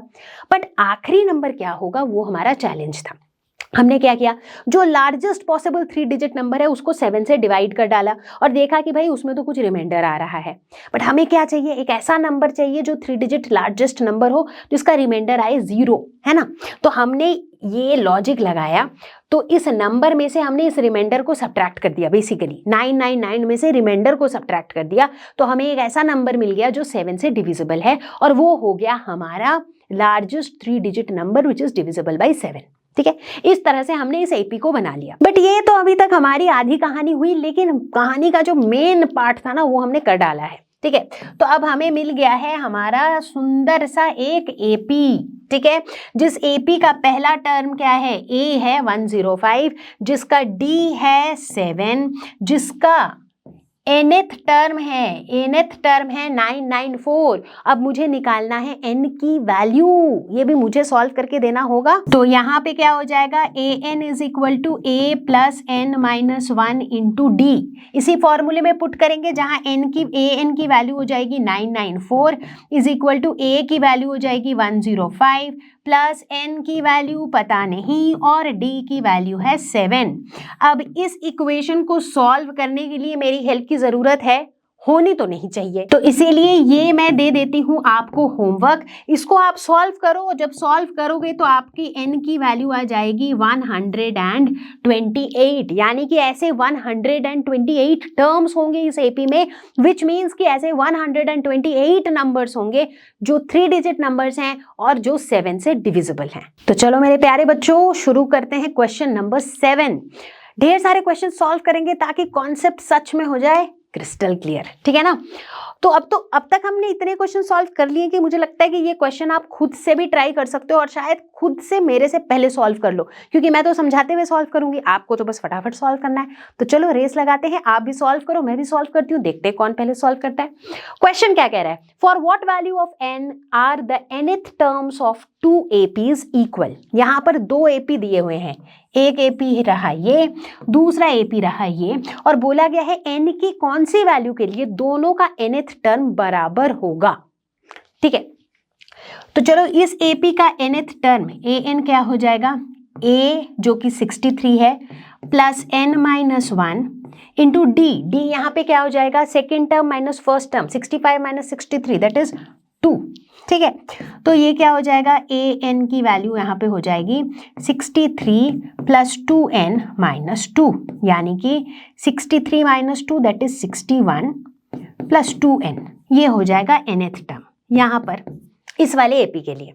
अब इस वाले एपी की बात करते हैं, इस वाले एपी के लिए nth टर्म क्या हो जाएगा, a plus n minus 1 into D, D यहाँ पे क्या हो जाएगा, second term minus first term that is 10 minus 3 which is 7। तो ये क्या हो जाएगा, an की वैल्यू हो जाएगी 3 प्लस 7n माइनस 7, यानी कि an की वैल्यू हो जाएगी 7n माइनस 4। ठीक है, क्वेश्चन क्या कह रहा है, क्वेश्चन कह रहा है दोनों का nth टर्म जो है वो बराबर होना चाहिए, दोनों का nth term should be equal. तो यानी कि nth टर्म की ये वाली वैल्यू और ये वाली value should be equal. So according to the question 61 plus 2n की जो वैल्यू है ये 7n माइनस 4 की वैल्यू के बराबर होनी चाहिए। तो अब इसको सॉल्व करके हम n की वैल्यू निकाल सकते हैं, बिल्कुल निकाल सकते हैं। 2n माइनस 7n को एक तरफ कर लिया, माइनस 4 माइनस 61 को एक तरफ कर लिया, इधर हो गया माइनस 5n, इधर हो गया माइनस 65। तो फिर n की वैल्यू क्या हो जाएगी, 65 बाई 5, जिसका वैल्यू हो जाएगा 13। तो n की वैल्यू अगर 13 होगी तो इन दोनों के nth टर्म की वैल्यू बराबर होगी, मतलब इस वाले AP का जो 13th टर्म है और इस वाले AP का भी जो 13th टर्म है, इन दोनों की क्या होगी, n की वैल्यू 13 के लिए इन दोनों की वैल्यू बराबर होगी। ये तो बहुत आसान था, क्यों बच्चों। तो चलो बच्चों देखते हैं क्वेश्चन नंबर 8। अच्छा, इससे पहले बताओ कि पिछले क्वेश्चन में क्या किस बच्चों ने मेरे से पहले सॉल्व किया था। अगर आपने सॉल्व किया था मेरे से पहले तो कमेंट में लिख के बताओ। चलो फिलहाल देखते हैं क्वेश्चन नंबर 8, जहां पूछा गया है find the 20th term from the last term of the AP. बड़े ध्यान से इस क्वेश्चन को पढ़ना है, ऐसा नहीं कि हड़बड़ी में बस 20th टर्म दिखा नहीं कि बस A20 लगा के 20th टर्म निकालने लग गए और आपका आंसर हो जाएगा गलत। क्या बोला गया है, 20th term from the last term, पीछे की तरफ से 20th टर्म निकालना है, आगे की तरफ से नहीं। ठीक है ना, तो अब पीछे की तरफ से निकालने के लिए तो मैम हमने कोई अलग फॉर्मूला नहीं किया है, तो क्या हुआ, एपी को ही पलट देते हैं, है कि नहीं। अगर मान लो कि ये एपी है आगे से 3, 8, 13, अगर ये एपी है, क्यों है, क्योंकि इनका कॉमन डिफरेंस कांस्टेंट है, there is a same common difference between two terms. अगर इसको पलट भी दोगे, पीछे से आगे की तरफ आ जाओगे, तब भी कॉमन डिफरेंस तो सेम ही रहेगा, बस उसका साइन चेंज हो जाएगा। इधर से कॉमन डिफरेंस पॉजिटिव है, 3 से 8 जाने के लिए आप +5 कर रहे हो, 8 से 13 जाने के लिए आप +5 कर रहे हो। पीछे से जब आओगे 13 से 8 आओगे तो -5 करोगे, 8 से 3 आओगे -5 करोगे, इतना ही तो फर्क है ना। तो हम क्या करेंगे, हम इस एपी को पलट देंगे, रिवर्स कर देंगे। जैसे ही रिवर्स कर देंगे तो हमारा पहला टर्म हो जाएगा 253 और इस तरीके से जाते जाते आएगा पीछे की तरफ 13, फिर 8 और फिर 3, कुछ ऐसा हो जाएगा अब हमारा एपी, है ना। तो अब इस एपी में हमारा जो पहला टर्म है वो हो जाएगा 253, है ना। हमारा कॉमन डिफरेंस क्या हो जाएगा, यहाँ पे कॉमन डिफरेंस क्या था 8 - 3 विच वॉज 5, अब पलट दिया है तो कॉमन डिफरेंस हो जाएगा -5, क्योंकि अब तो घट रही है ना चीजें। ओके अब मुझे निकालना क्या है 20th टर्म। अब यहाँ पर यहाँ से आगे से 20th टर्म चलेगा हमें, तो A20 निकालते हैं, तो ये हो जाएगा A यानी कि 253 प्लस n-1 यानी कि 20 - 1 इंटू D यानी कि -5। बस सब कुछ हो गया ना, बहुत आसान। तो 253 माइनस 19 इंटू 5, तो ये हो जाएगा 253 माइनस 95। तो फिर इस केस में हमारे 20th टर्म की वैल्यू कितनी निकली 158। तो इसका मतलब है अगर इस तरह का कोई सिचुएशन हो जिसमें बोला जा रहा है लास्ट टर्म से 20th टर्म निकालो, तो एपी को ही रिवर्स कर दो, तो आगे से 20th टर्म वाले फॉर्मूले से ही हमारा निकल गया आंसर। ये तो बहुत आसान था, क्यों बच्चों? तो चलो बच्चों देखते हैं क्वेश्चन नंबर 9। और ये यहाँ पर कौन है, ये है रामकली। तो क्या कहानी है रामकली की। Ramkali saved ₹5 in the first week of a year. एक साल के पहले हफ्ते में रामकली ने ₹5 बचाए and then increased her weekly savings by ₹1.75। Great job Ramkali, right. एक तो सेव करना अच्छी बात होती है, ऊपर से सेविंग्स को भी उसने धीरे धीरे बढ़ाया। तो पहली सेविंग उसकी कितनी थी ₹5 की थी, उसके बाद की सेविंग उसकी कितनी थी 5 + 1.75 यानी कि 6.75। उसके बाद के वीक की सेविंग्स कितनी होगी 6.75 + 1.75 यानी कि कितना हो जाएगा +1.75 इसमें और जुड़ जाएगा, यानी कि ये हो जाएगा 8.5। ठीक है, एंड सो ऑन। इस तरीके से इसकी सेविंग्स बढ़ती गई। If in the nth week her weekly savings became ₹20.75। कोई ऐसा वीक आया जब उसकी सेविंग्स थी कितनी 20.75, किसी एक पर्टिकुलर वीक में। कौन से वीक पे थी वो हमें पता नहीं, इनफैक्ट वही फाइंड करना है, n की वैल्यू फाइंड करनी है। तो इसका मतलब है इसको देख के साफ पता चल रहा है कि एक जनरल टर्म, कोई एक nth टर्म इसका कितना है 20.75 है। अब हमें क्या पता है nth टर्म कैसे निकालते हैं, a + n-1 इंटू डी, ऐसे ही तो निकालते हैं। So this is equal to 20.75। A की वैल्यू कितनी है 5 से शुरुआत करी थी उसने, एन की वैल्यू हमको पता नहीं है, डी की वैल्यू कितनी होगी 1.75, क्योंकि 1.75 से हर एक टर्म बढ़ रहा है, तो ये हो जाएगा 1.75 and this is equal to 20.75। अब इस 5 को हम उधर लेके जाएंगे तो इधर बचेगा 1.75n माइनस 1.75 और इधर होगा 20.75 माइनस 5 विच मीन्स 15.75। ठीक है, अब 1.75n जो है that will be equal to 15.75 plus 1.75 जिसकी वैल्यू कितनी हो जाएगी 0.5, 17.5। ठीक है, तो 1.75 n की वैल्यू हो जाएगी 17.5। तो यहां से हम क्या लिख सकते हैं, n की वैल्यू कितनी हो जाएगी 17.5 डिवाइडेड बाय 1.75। ठीक है, तो n की वैल्यू कितनी हो गई, n की वैल्यू हो गई 10।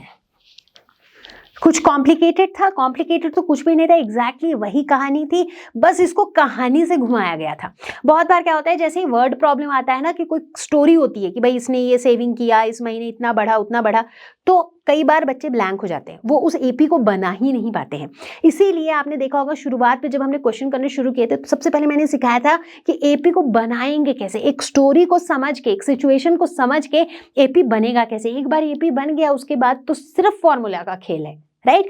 एक बार फर्स्ट टर्म पता है, कॉमन डिफरेंस पता है, nth टर्म पता है, उसके बाद बचा ही क्या, एक यही वाला फॉर्मूला तो इतनी बार हम कर चुके हैं, अभी आई एम श्योर सबको याद हो गया है ना। तो बच्चों इसी के साथ आई थिंक nth टर्म वाले क्वेश्चंस की जो वैरायटी है वो खत्म होती है, क्योंकि मैंने काफी वैरायटी के क्वेश्चंस करा दिए हैं and I am pretty sure कि आपका जो दूसरा वाला एक्सरसाइज है आपकी एनसीईआरटी टेक्स्ट बुक में या फिर किसी भी और बुक में nth टर्म से रिलेटेड जो भी क्वेश्चंस है वो आप डेफिनेटली कर पा रहे होगे। और अगर कहीं पे फंस गए तो हमारे वेबसाइट का आस्क क्वेश्चन सेक्शन है, है ना वो कब काम आएगा। तो लर्नो हब की ऐप पे या फिर हमारे वेबसाइट learnohub.com के आस्क क्वेश्चन सेक्शन पे आप अपने डाउट्स पूछ सकते हो। अगर अभी तक में आपने जो कुछ भी पढ़ा है उसमें कोई भी डाउट है, कुछ भी क्वेश्चन करने जा रहे हो, उसमें फंस रहे हो, तो वो भी डाउट्स आप वहां पूछ सकते हो। तो चलो आगे बढ़ते हैं अगले टॉपिक के साथ। तो प्यारे बच्चों, कॉन्सेप्ट होता जा रहा है कि नहीं क्रिस्टल क्लियर? अगर होता जा रहा होगा, अगर आप भी मेरे साथ साथ ये सारे क्वेश्चन सॉल्व कर रहे थे कि नहीं, अभी भी सच सच बताओ। अगर नहीं किया है तो वापस जाओ और सारे क्वेश्चन खुद भी सॉल्व करो, ठीक है। तो चलो अब हम आ पहुंचे हैं इस लेसन के आखिरी टॉपिक में। देखो देखते ही देखते एपी के आखिरी टॉपिक तक आ पहुंचे हैं, which is sum of first and term. अब आप बोलोगे इसकी भी जरूरत पड़ेगी? अरे भाई पड़ेगी, तभी तो पढ़ रहे हैं, है ना। तो चलो एग्जाम्पल से समझेंगे। आपको याद है इस वीडियो को शुरुआत के टाइम पर मैंने बताया था गुड़िया के पिगी बैंक के बारे में, जिसमें मैंने ये डिसाइड किया था कि भाई आज मैं 5 रुपए दूंगी तो अगले दिन 5 रुपए बढ़ा के दूंगी, उसके अगले दिन पिछले दिन से 5 रुपए और ज्यादा दूंगी, एंड सो ऑन। यानी कि हमारा एपी कैसा था? 5, 10, 15, 20, 25, 30 एंड सो ऑन। ये था हमारा एपी। तो अब अगर मैं आपसे ये पूछूं कि भाई 10वें दिन मैंने उसके पिगी बैंक में कितना पैसा डाला, ठीक है, 10वें दिन 10th डे पे मैंने उसके पिगी बैंक में कितना पैसा डाला, उस केस में आप क्या करोगे? आप बड़े मजे से, बड़े आराम से 10th टर्म निकाल दोगे, 10th term of an AP, जिसका फॉर्मूला आपको पता ही है, a + n-1 इंटू डी, जहां पर n की वैल्यू हो जाएगी 10। लेकिन अगर मैं बोलूं कि 10 दिनों में टोटल उस पिगी बैंक में कितने पैसे जमा हुए, बड़े ध्यान से सुनो।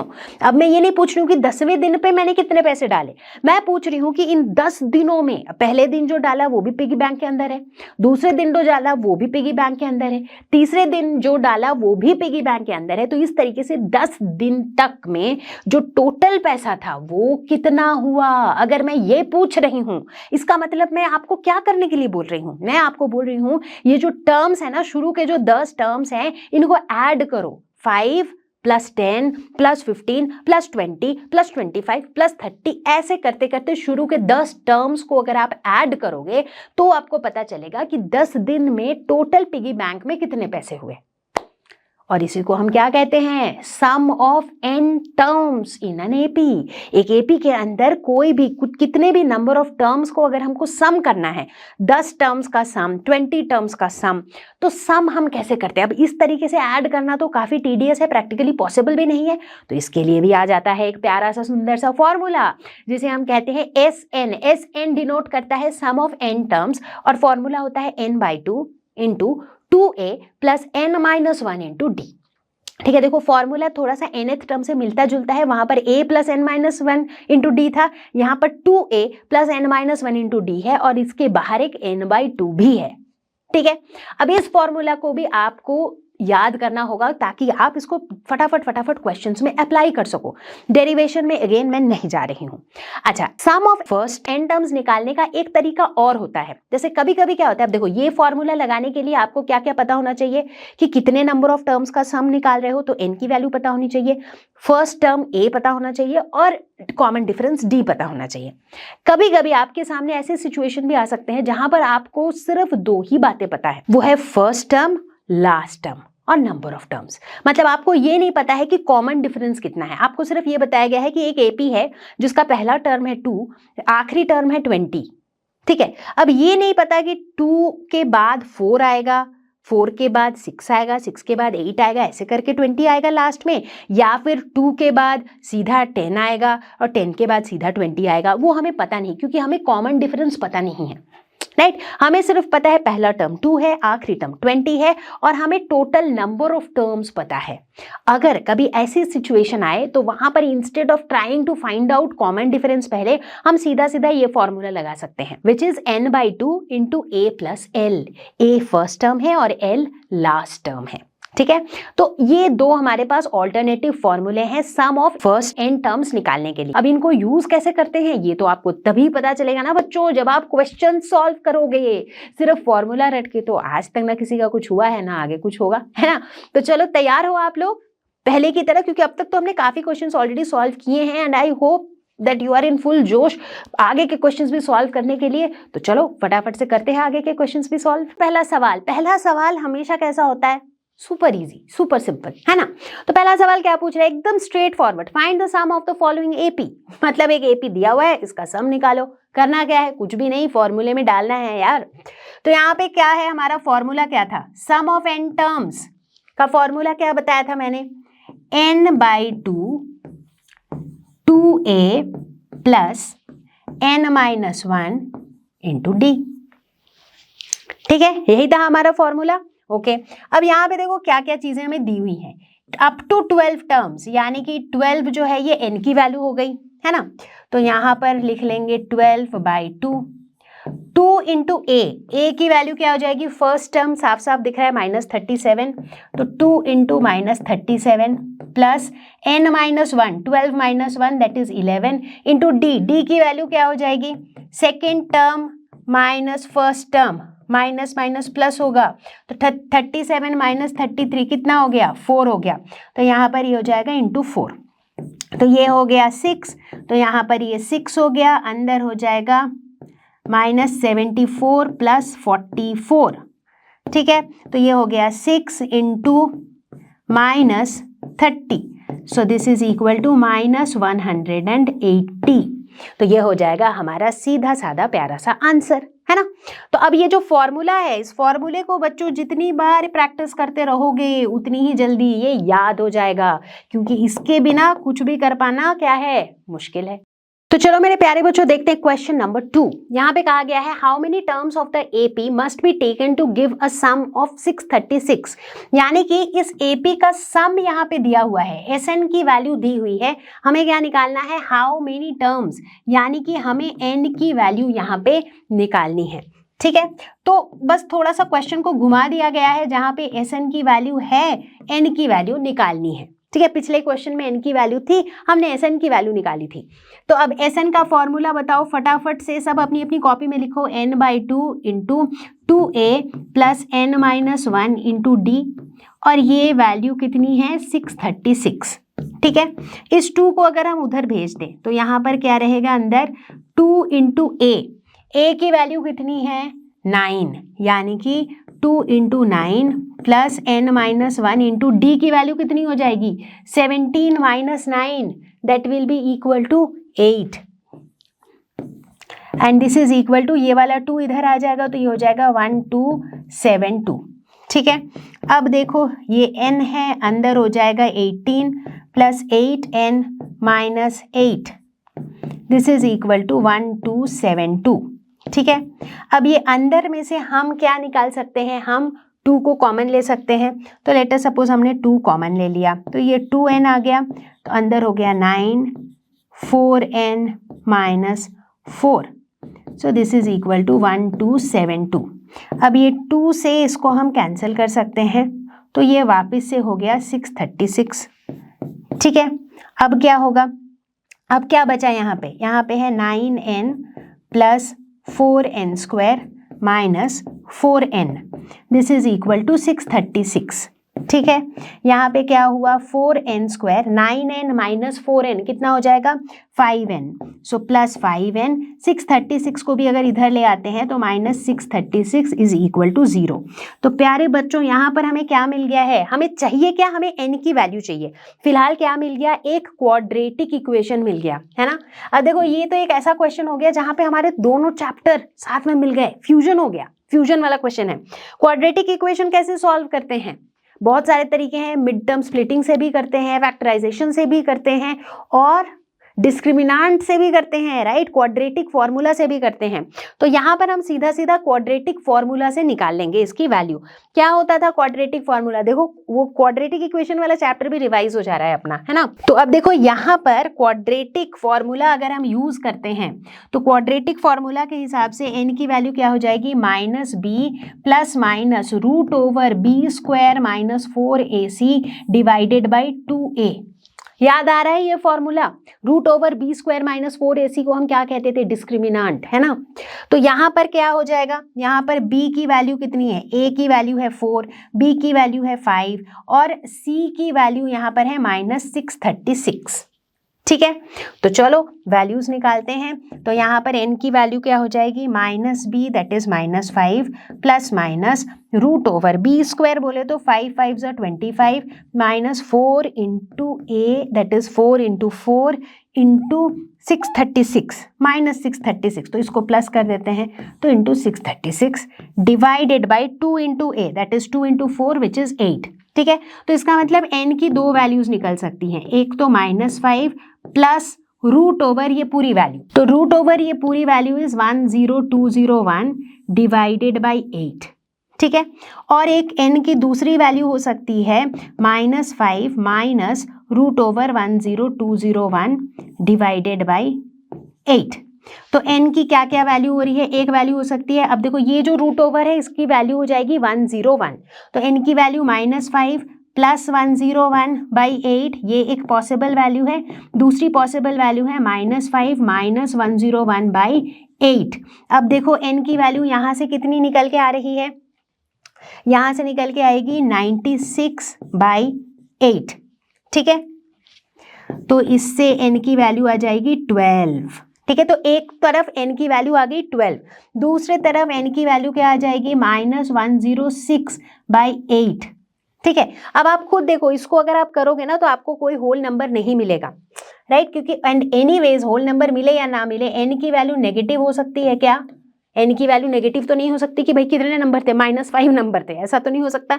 तो यानी कि यहाँ पर कितने नंबर्स होंगे, इस वाले एपी के कितने टर्म्स होंगे, इस वाले एपी के होंगे 12 terms, so 12 is the correct answer. तो भाई कैसी चल रही थी क्वेश्चन सॉल्विंग, मजेदार।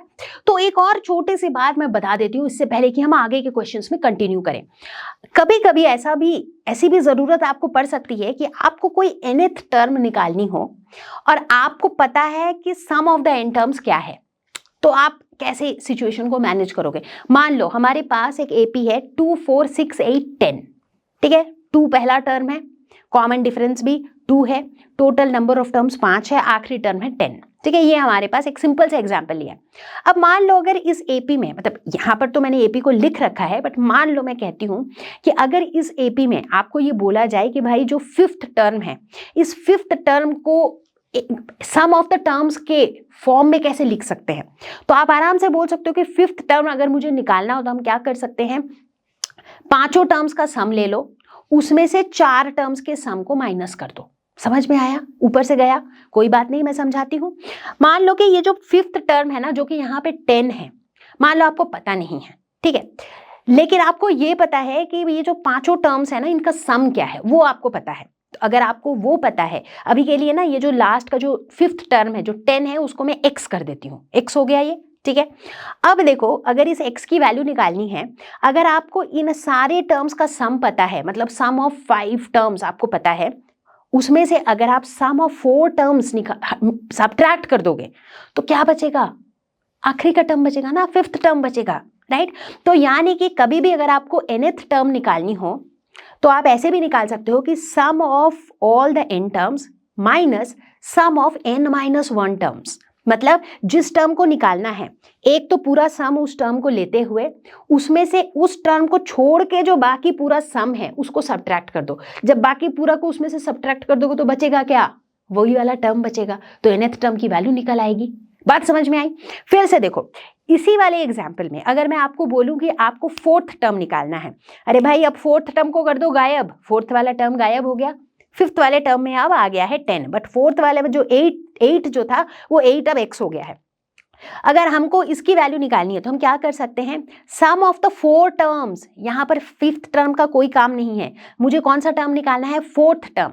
तो 4th टर्म तक का जो सम है, यानी कि 2 + 4 + 6 + 8, ये जो पूरा सम है, इसमें से अगर हम माइनस कर देंगे 2 + 4 + 6 तो बचेगा क्या, 2 + 4 + 6 तो दोनों तरफ से कैंसिल हो गया, तो बचा क्या, 8। यानी कि अगर मुझे कोई भी nth टर्म निकालनी है तो उस nth टर्म तक का जो पूरा सम है दैट इज Sn, उसमें से माइनस कर देंगे उसके ठीक पहले वाले टर्म तक का सम।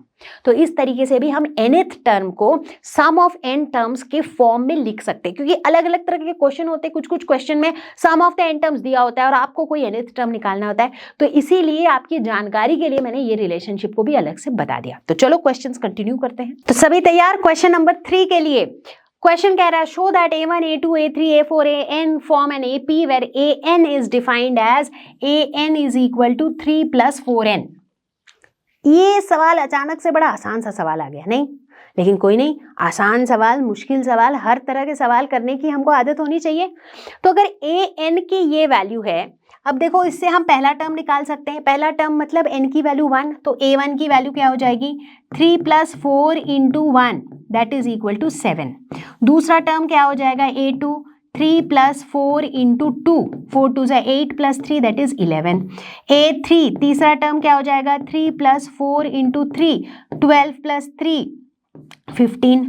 तो इस तरीके से हम a1 a2 a3 निकालते चले जाएंगे।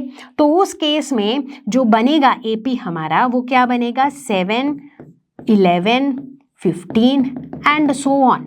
अब ये AP है कि नहीं उसको क्रॉस चेक कैसे करेंगे, जैसा हमेशा से करते थे, कॉमन डिफरेंस निकाल के देखो 11 माइनस 7 कितना आ रहा है, second term minus first term 4। 15 minus 11 कितना आ रहा है 4। तो यानी कि यहाँ पे कॉमन डिफरेंस 4 है एंड देयरफॉर ये जो बन रहा है ये क्या है, ये बिंदास हमारा एक AP है। तो चलो बच्चों, ये है हमारे इस वीडियो का आखिरी सवाल। अब आखिरी सवाल है तो कुछ मजेदार भी होना चाहिए, तो बड़ा मजेदार लेकिन आसान सा सवाल है। चलो आप लोग भी ट्राई करो खुद से। क्वेश्चन क्या कह रहा है, अ spiral is made up of successive semi circles. यहाँ पर देखो एक स्पाइरल बनी हुई है, ये किससे बन रही है, एक सेमी सर्कल से बन रही है। कैसे, देखो पहला सेमी सर्कल है ये, दूसरा सेमी सर्कल है ये, फिर तीसरा सेमी सर्कल है ये, फिर चौथा सेमी सर्कल है ये, फिर पांचवा, फिर छठा, ऐसे करके एक सेमी सर्कल से ये पूरा स्पाइरल बन रहा है। ठीक है भाई, with centres alternately at A and B. तो अगर आप देखोगे तो पहला सेमी सर्कल का सेंटर ए है, फिर दूसरा सेमी सर्कल का जो सेंटर है ये वाला थोड़ा बड़ा है ना सेमी सर्कल, तभी तो ये स्पाइरल बनेगा, तो उसका जो सेंटर है वो बी है।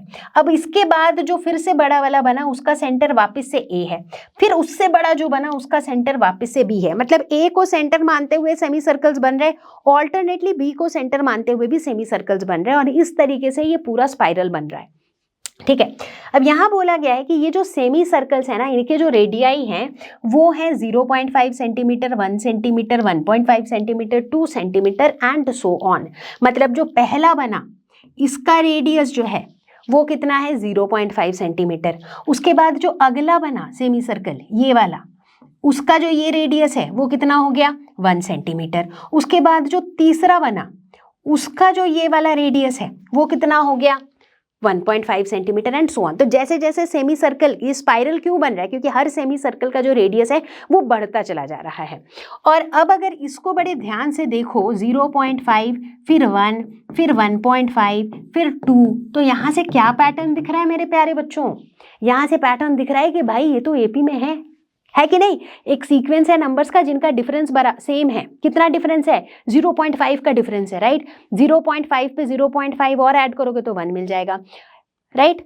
फिर 1 में 0.5 और ऐड करोगे तो 1.5 मिल जाएगा, फिर 1.5 में 0.5 और ऐड करोगे तो 2 मिल जाएगा, है ना। तो इसका मतलब ये एक AP है और इस AP का पहला टर्म है 0.5, इस AP का कॉमन डिफरेंस है 0.5। ये दो बातें हमें अभी तक पता चली। हमें निकालना क्या है, find total length of such a spiral made up of 13 consecutive semi circles. 13 semi circles है, मतलब ऐसे 13 रेडियस होंगे, तो यानी कि इस तरह के कितने टर्म्स होंगे, इस तरह के 13 टर्म्स होंगे, यानी कि n की वैल्यू भी मेरे को पता चल गई विच इज 13। ठीक, ये चीजें मुझे पता है। निकालना क्या है, find the total length of the spiral. इस पूरे स्पाइरल की टोटल लेंथ को निकालनी है, स्पाइरल की लेंथ को निकालनी है, रेडियस का कुछ नहीं करना है। स्पाइरल की लेंथ क्या होगी, अब ध्यान से देखो, स्पाइरल की लेंथ क्या होगी, पहले सेमी सर्कल का सरकमफेरेंस, उसके बाद उसके अगले सेमी सर्कल का सरकमफेरेंस, उसके बाद अगले सेमी सर्कल का सरकमफेरेंस, उसके बाद अगले सेमी सर्कल का सरकमफेरेंस। बच्चों कहानी ऐसी चलती रहेगी। इन सब के पेरीमीटर को अगर हम ऐड कर देंगे तो हमें पूरे स्पाइरल का लेंथ मिल जाएगा। है ना। अब आप मुझे बताओ कि एक सेमी सर्कल का जो पेरीमीटर है, जो सरकमफेरेंस है, वो कितना होगा। एक सर्कल का सरकमफेरेंस कितना होता है, 2 पाई आर। सेमी सर्कल उसका आधा यानी कि पाई आर। तो एक सेमी सर्कल का यानी कि अगर मैं पेरीमीटर या बाउंड्री जो भी कह लो, perimeter of a semi circle, एक सेमी सर्कल का जो पेरीमीटर होगा that will be equal to pi into R. ठीक है, पाई इंटू आर क्या, अब आर तो चेंज हो रहा है, पहले R1 है, फिर R2 है, फिर R3 है, फिर R4 है, ऐसे है। तो अगर मैं टोटल लेंथ की बात करती हूं, अगर मैं टोटल लेंथ ऑफ स्पाइरल की बात करूं, तो टोटल लेंथ ऑफ स्पाइरल क्या हो जाएगा, पाई into R1 plus R2 plus R3, मतलब पाई R1 इसका हो गया पेरीमीटर, फिर पाई R2 इसका हो गया, फिर पाई R3 इसका हो गया, फिर पाई R4 इसका हो गया। इन सबको ऐड करेंगे तो अगर पाई को कॉमन ले लेते हैं तो pi into R1 plus R2 plus R3 up to R13, ये हो जाएगा हमारा लेंथ ऑफ द स्पाइरल। यानी कि हमें इन रेडियस का सम निकालना है, यानी कि यहाँ पर जो AP मैंने लिखा था, मुझे इस AP का सम निकालना है मेरे प्यारे बच्चों। इसका अगर सम हमने निकाल लिया, उस सम को पाई से मल्टीप्लाई कर देंगे तो हमें मिल जाएगा total length of the spiral. समझ में आ गई बात सबको, आसान था, इतना मुश्किल तो नहीं था। अगर ये पिक्चर समझ में आ गया है तो इसमें आई डोंट थिंक इतना कुछ मुश्किल था, है ना। ठीक है, तो चलो अब इसका सम निकालेंगे। सम कैसे निकालेंगे, चलो भाई सम निकालते हैं इस तरफ। अब सभी लोग फोकस करो इस पर्टिकुलर AP में। ठीक है, तो इसका अगर मेरे को सम निकालना हो, सम कितना, सम ऑफ 13 टर्म्स। फॉर्मूला क्या होता है, n/2 यानी कि 13/2 into 2a, 2 into 0.5, 2 into 0.5 plus n-1 that is 13-1 into d यहाँ पे क्या कितना है 0.5। ठीक है, तो इस तरीके से हम निकाल लेंगे सम ऑफ द रेडियाई। तो ये कितना हो जाएगा, चलो फटाफट से करके देखते हैं। 13/2 अंदर यहाँ पे हो जाएगा 1 प्लस 12 इंटू 0.5, तो ये हो जाएगा 13/2 इंटू 7, तो ये हो गया 13/2 इंटू 7 दैट इज 91/2। ठीक है, तो इसकी वैल्यू कितनी हो जाएगी 45.5, ये हो जाएगा। तो 45.5 जो है ये क्या हो गया, ये पूरे रेडियस का सम हो गया, मतलब ये जो पूरा टर्म है इसकी वैल्यू कितनी हो गई 45.5। तो यानी कि ये हो जाएगा पाई इंटू 45.5 सेंटीमीटर। तो इसको अगर हम पाई की वैल्यू 3.14 डाल के कैलकुलेट करें तो ये आ जाएगा 143 सेंटीमीटर। तो 143 सेंटीमीटर जो है वो इस पूरे स्पाइरल का लेंथ हो जाएगा। तो बच्चा पार्टी, इसी के साथ हम आ पहुंचे हैं अरिथमेटिक प्रोग्रेशन बोले तो AP के वन शॉट वीडियो के एंड तक। और मुझे पूरी उम्मीद है कि अगर आप लोग अपने पूरे डेडिकेशन के साथ मेरे साथ इतनी देर तक थे और इस वीडियो को देखे हो, इसके क्वेश्चंस को सॉल्व किए हो, तो आपके कॉन्सेप्ट जरूर हुए होंगे क्रिस्टल क्लियर। और अगर ऐसा हुआ है तो आप क्या करोगे, हमेशा की तरह कॉमेंट में लिख के बताओगे कि मैम कॉन्सेप्ट हुआ क्रिस्टल क्लियर। और मैं क्या करूंगी, मैं हमेशा की तरह एक और नया वीडियो लेके आऊंगी, एक और बहुत ही धमाकेदार मजेदार जबरदस्त वीडियो लेकर आऊंगी। और बीच में जब आप अलग से और क्वेश्चंस AP के ऊपर सॉल्व कर रहे हो, उसमें अगर आप कहीं भी फंसते हो, कोई भी डाउट आता है, तो आप बिंदास पूछ सकते हो learnohub.com के आस्क क्वेश्चन सेक्शन पे, या फिर हमारे ऐप के आस्क क्वेश्चन सेक्शन पे। या फिर अगर आपको लगता है कि आपको इस चैप्टर के ऊपर कुछ और हाई लेवल नॉलेज चाहिए, या फिर कुछ और हाई लेवल के क्वेश्चंस करने हैं, या फिर किसी भी कारण से आपको चाहिए पर्सनलाइज्ड वन-ऑन क्लासेस, तो भी आप अपनी पर्सनलाइज्ड वन-ऑन-वन क्लास बुक कर सकते हो विथ लर्नोहब स्वयं। तो चलो और क्या, आराम से रहो, मजे में रहो, और मैं जल्दी ही आती हूँ अगले वीडियो के साथ। तो तब तक के लिए stay safe, take care, bye bye.